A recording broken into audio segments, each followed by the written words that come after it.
Hello YouTubers, welcome to World History AP.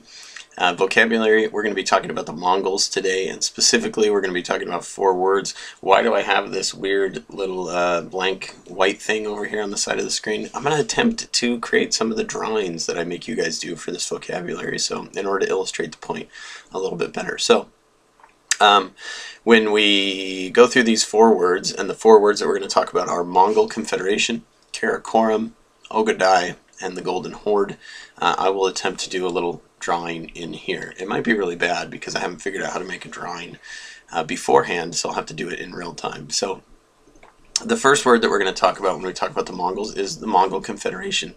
So the Mongols were divided into basically tribes based on kinship, loyalty, and clans. So clan style politics is not anything new, but the Mongols had this cool way of uniting each other. Here comes a real-life Mongol right now, so I'll see if he wants to join me in this drawing. You want to come up here? Yeah. This is Bruce Khan. And he'll help me with this as we go. And he brought his Mongol puppy too. So, all right, Bruce, you ready?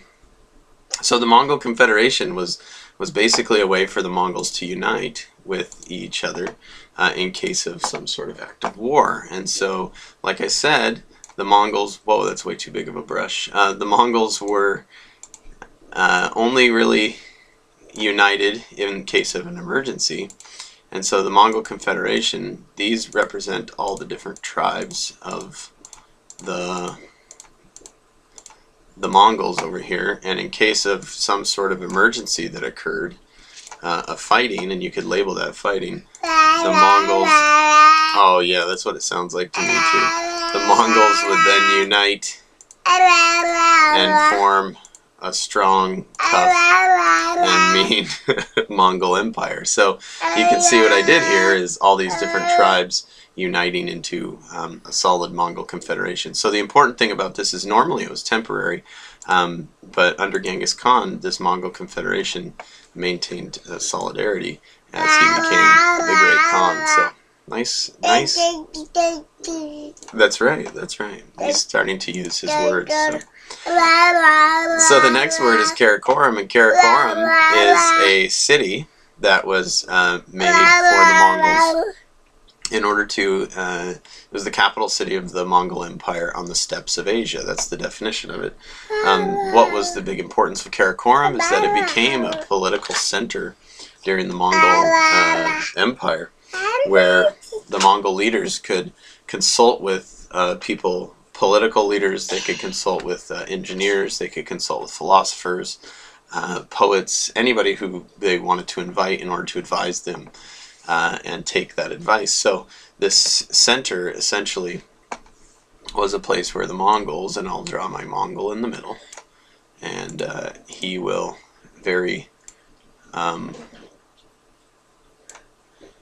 stereotypically have a nice Fu Manchu style beard here, and he will be accepting advice from all these different people on politics and science and engineering and religion. So I would label these arrows all of these different areas and fields of study which the Mongols wanted to receive some more information from.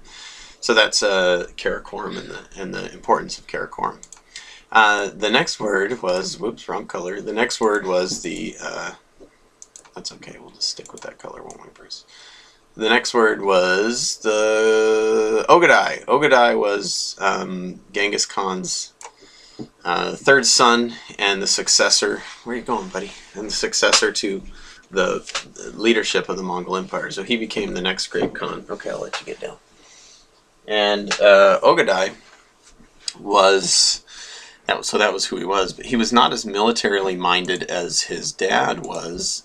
His dad was, again, kind of the fierce psychopath who went out raging and on the warpath, but Ogedai was much more skilled at diplomacy and still expanded the empire. So under Ogedai's leadership, he moved.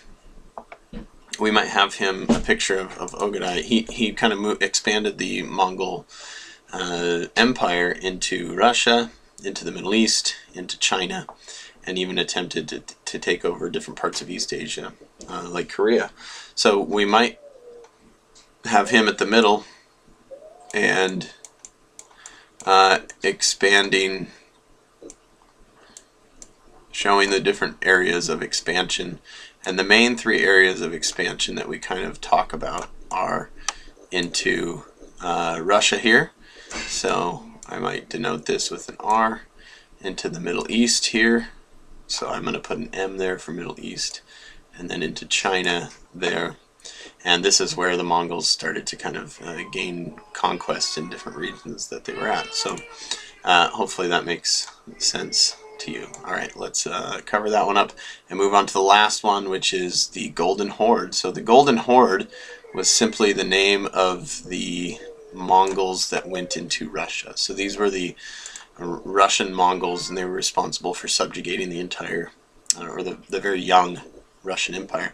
So the Golden Horde was important because essentially they stopped the development of Russia and forced Russia to pay them tribute and taxes for basically 200 years, and Russia was kind of halted from developing very culturally, artistically, or politically during this time period, and economically as well. So it was a rough time for Russia because they were kind of brand new, and the Mongols essentially took payment from them at the expense of them using that money on any other kind of development, and they also cut Russia off. So it kind of isolated Russia, so I'm not sure how we could draw that if we were going to do some sort of an isolation of Russia, but we could kind of draw maybe Russians in their own little bubble over here, and them giving money to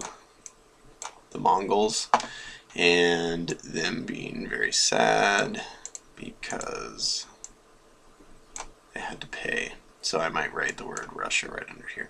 If I knew and I was smarter, I would